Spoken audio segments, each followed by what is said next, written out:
南韩4月号船団伫4月16滿10周年，幾號船団內底過往的高中生因的媽媽，即馬有組一個劇團，希望透過表演來互相安慰。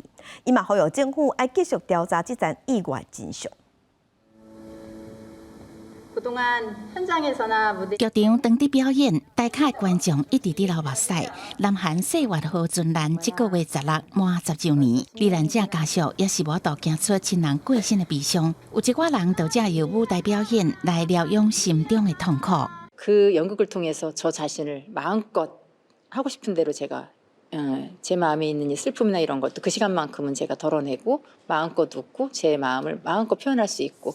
그럼에도 불구하고 그 아픔을 딛고 꿋꿋하게 또 열심히 살아가시는 분들에게 그런 모습들을 보면서 저에게도 또 힘이 되고 격려가 되기도 하고. 4月號船団攏總造成304人死亡，包括248個鞍山市單灣高中的師生。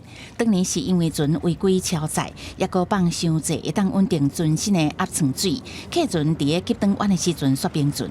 第一時間救援過程真亂，致使傷亡嚴重。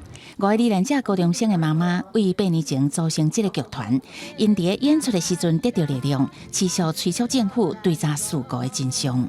그냥 소중한 내 아이가 왜 그렇게 떠났는지 정도는 알아야지 그 진실이 밝혀져야만 그래야지만 그만둘 수 있는 게 아닐까요? 虽然南韓政府已經針對4月號船団進行真濟個調查，罹難者家屬也是指出未少問題，尤其是南韓的災害應變系統，因為到底4月號船団發生真濟年後，2022年的雷炭縣燒大事故，閣再顯示當地的意見甲救援系統有待改善。